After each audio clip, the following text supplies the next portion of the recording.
तो हफ्ते का पहला कारोबारी दिन और देखिए बाजार में दबाव देखने को मिल रहा है और जैसे कि हम बात भी कर रहे थे और हेडलाइंस के थ्रू आप समझे भी, बैंक निफ्टी ऊपर इस तरह से 600 से अंकों से ज़्यादा फिसल गया और निफ्टी देखिए शुरुआत अच्छी हुई थी और इनफैक्ट 40 मिनट के आसपास, अपने आधे घंटे के आसपास देखें उसके बाद से ये बिकवाली हावी होती ही नज़र आ रही है। और मिड कैप और स्मॉल कैप में सबसे ज़्यादा दबाव देखने को मिल रहा है, 2.5% के करीब स्मॉल कैप में आपको दबाव देखने को मिलेगा। मिड कैप भी देखिए लगभग 1.5% करीब टूटकर कारोबार कर रहा है। ब्रेथ खराब होगी, एक भी सेक्टर ऐसा है नहीं जो भी हरे निशान पर कारोबार कर रहा है। सेक्टर की बात करें तो सभी सेक्टर पर दबाव देखने को मिल रहा है। चलिए हमारे साथ जुड़ गए हैं आज के मेहमान मानस जायसवाल जी, जो अगले आधे घंटे आपके सवालों के जवाब देंगे। गुड मॉर्निंग मानस जी। बाजार में एक उम्मीद के साथ शुरुआत हुई लेकिन कुछ मिनटों में रफा दफा हो गया, वो कैसे प्ले करें इस मार्केट को, कौन से लेवल्स अब इंपॉर्टेंट लग रहे हैं? गुड मॉर्निंग श्रेया जी। तो देखिए lower top floor bottom chart से बहुत क्लियर बन रहे हैं। तो जब तक ये इस पैटर्न का रिवर्सल ना हो, चार्ट्स पे आपको हाई टॉप हाई बॉटम ना दिखने लगे, तब तक खरीदारी तो नहीं करनी है।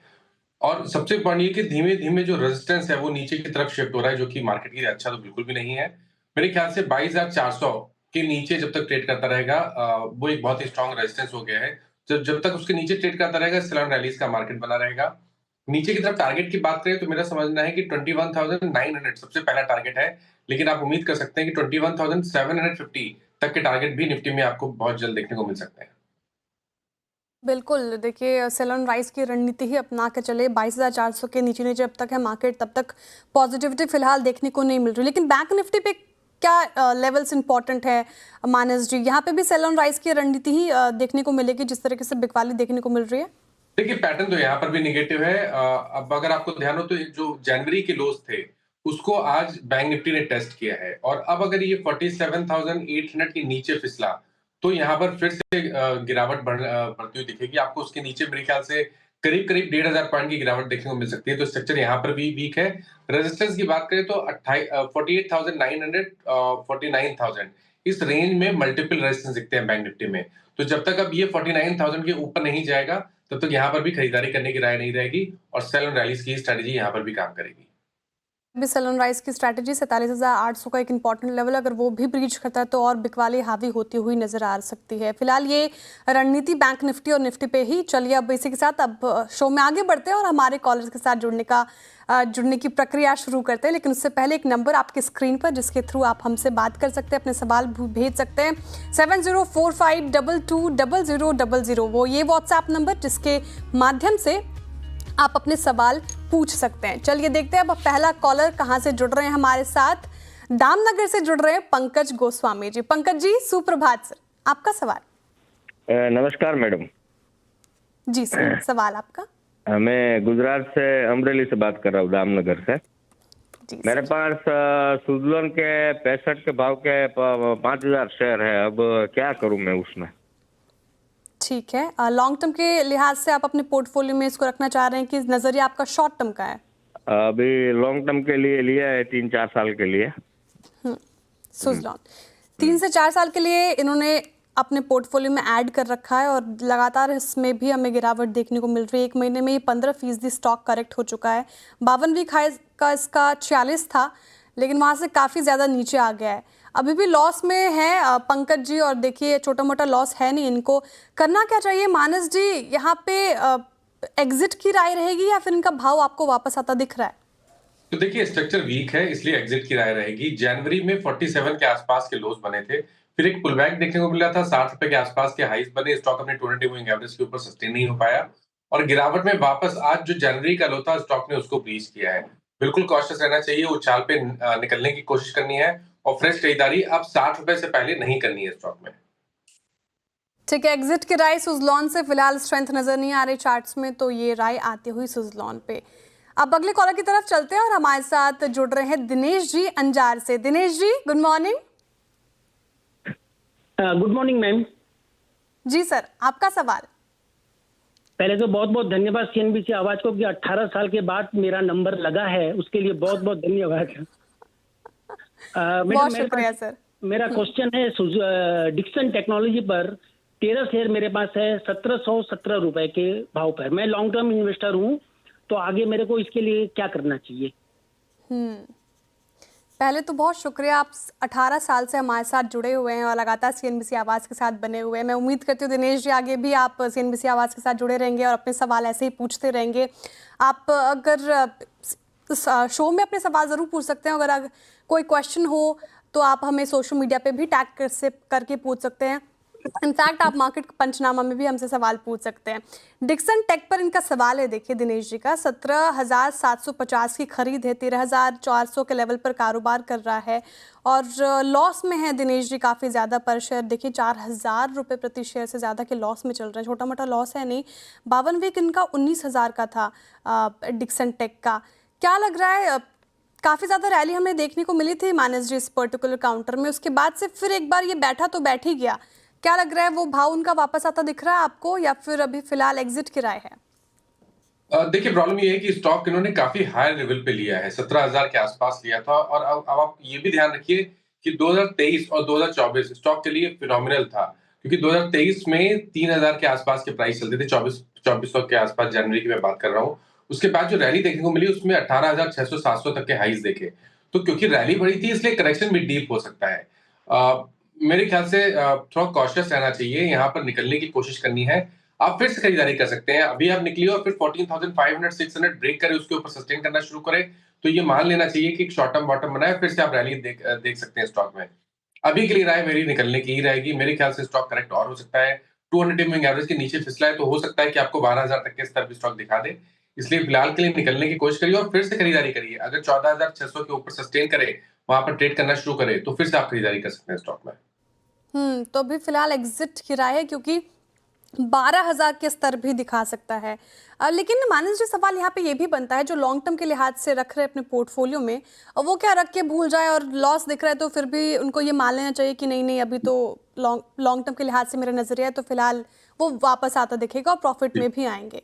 तो देखिए ऐसे बेयर मार्केट में इम्पोर्टेंट ये होता है कि आपकी स्ट्रेटेजी आपको डिसाइड करनी है कैसे आपको ट्रेड करना है। मेरे हिसाब से कुछ जिस तरह आप एक लॉन्ग पोजीशन बनाते हैं और स्टॉप लॉस से टारगेट सेट करते हैं, उसी तरह आप एक तरह का शॉर्ट कॉल ले रहे हैं। आप यहाँ पर आप पोजीशन से निकल जाइए अभी, क्योंकि नीचे की तरफ रिस्क बढ़ा है कि 12,000 या 11,400 तक के भाव भी देखने को मिल सकते हैं।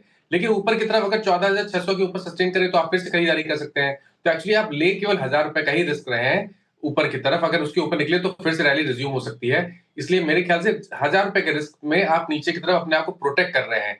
2,000 2,500 पॉइंट के क्रैक के लिए आप एटलीस्ट प्रोटेक्ट हैं 1,000 पॉइंट का रिस्क लेके। ये तो ठीक है, अभी फिलहाल एग्जिट कीजिए और बाद में 14,000 के करीब आप वहाँ पे फ्रेश बाइंग कर सकते हैं। चलिए अब अगले कॉलर की तरफ चलते हैं और हमारे साथ जुड़ रहे हैं संजय कावरे जी मध्य प्रदेश से। Sanjay ji good morning sir, आपका सवाल। गुड मॉर्निंग मैम, मेरे पास हिंदुस्तान जिंक के 219 शेयर हैं, भाव है 428 रुपए से। ठीक है, शॉर्ट टर्म का नजरिया है या फिर लॉन्ग टर्म के हिसाब से आप अपने पोर्टफोलियो में इसको रखना चाह रहे हैं? मैम लॉन्ग टर्म के हिसाब से। तो 1 साल 2 साल मान लूं मैं? जी 1 साल। ठीक है, 1 साल के लिहाज से ये पोर्टफोलियो में रखना चाह रहे हैं हिंदुस्तान जिंक को और 383 के लेवल पर कारोबार कर रहा है, 430 की इनकी खरीद है। लॉस में फिलहाल ये लग रहे हैं 40 रुपये प्रति शेयर से ज़्यादा के लॉस में। और इनफैक्ट अगर मैं चार्ट भी देखूँ हिंदुस्तान जिंक का तो 6 महीने में बहुत ज़्यादा करेक्शन स्टॉक ने दिखा दी है। 22% से ज़्यादा की करेक्शन झेल रहे हैं और 52 वीक लो भी इनका ज़्यादा दूर दिख नहीं रहा। हिंदुस्तान जिंक में क्या रणनीति अपनाए संजय जी, मानस जी, यहाँ पे एग्जिट की राय रहेगी या फिर अभी होल्ड कर सकते हैं? 1 साल का नजरिया है इनका। देखिए पहले पैटर्न को समझे तो पैटर्न नेगेटिव है, क्योंकि लोअर टॉप लोअर बॉटम बन रहे हैं। पिछले करीब 7-8 मंथ से हम ये गिरावट देख रहे हैं, इस तरह के पैटर्न देख रहे हैं।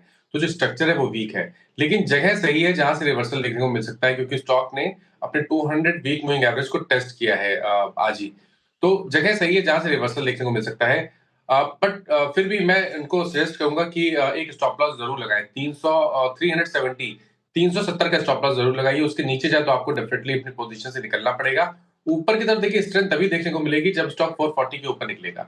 उसके ऊपर निकलेगा तो फिर आप मान सकते हैं कि एक शॉर्ट टर्म बॉटम बनाए और फिर नेक्स्ट रैली में आपको 530-540 तक के भाव स्टॉक दिखा सकता है।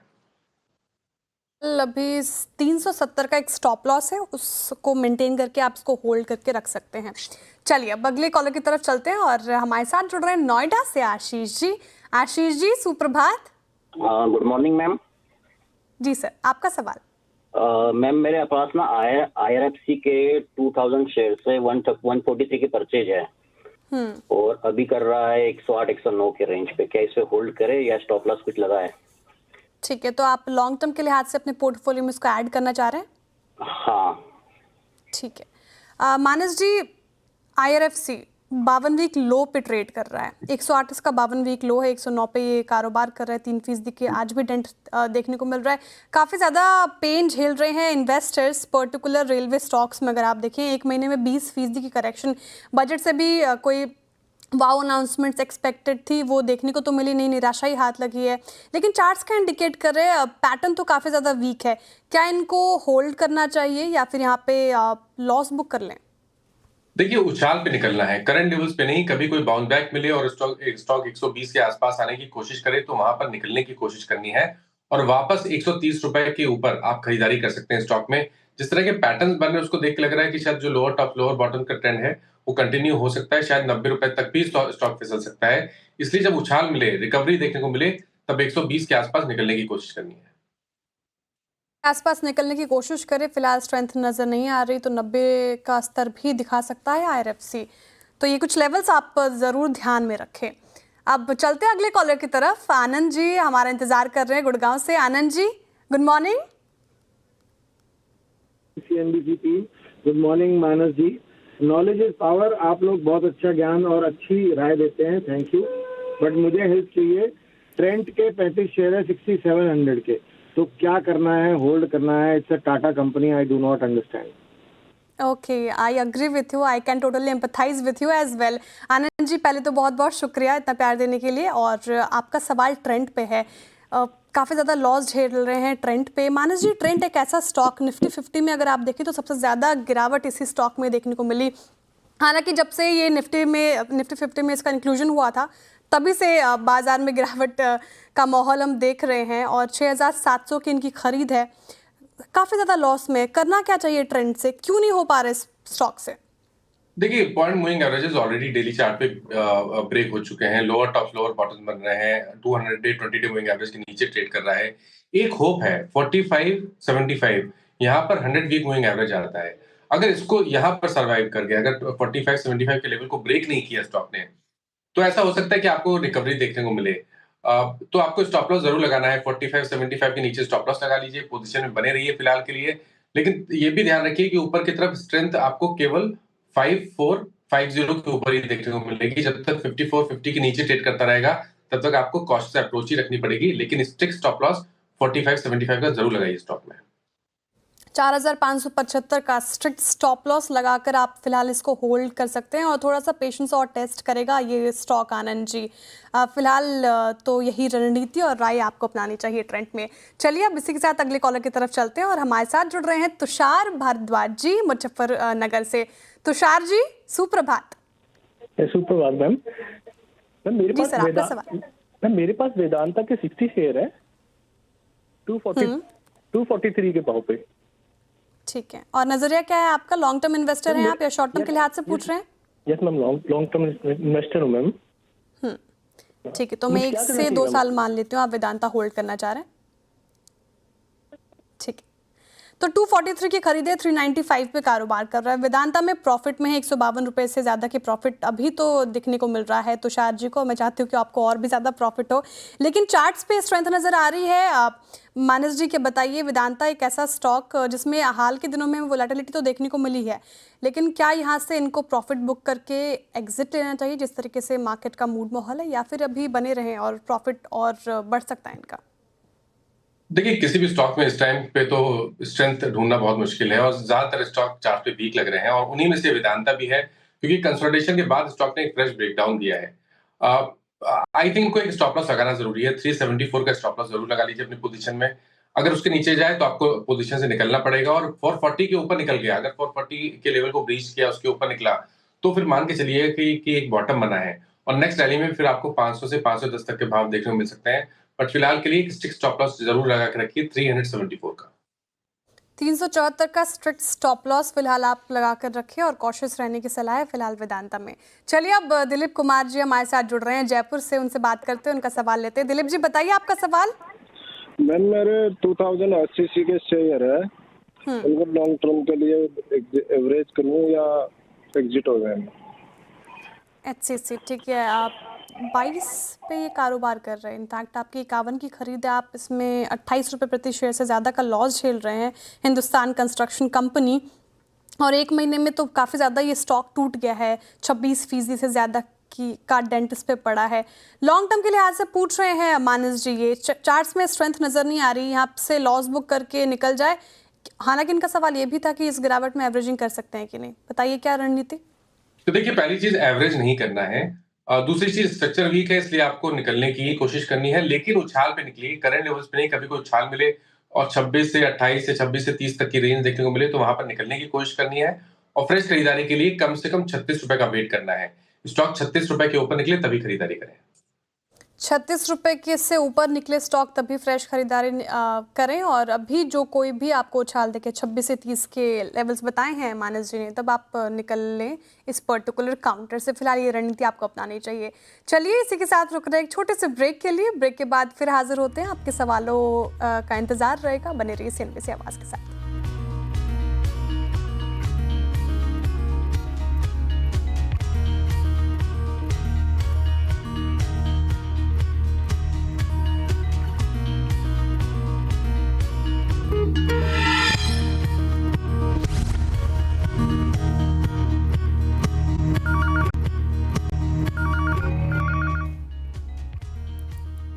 Welcome back. आप देख रहे हैं ट्रेडर्स हॉटलाइन CNBC आवाज़ पर। चलिए अब वक्त हो चुका है हमारे सोशल मीडिया कॉलर्स के साथ, व्यूअर्स के साथ जुड़ने का, उनके सवाल लेने का।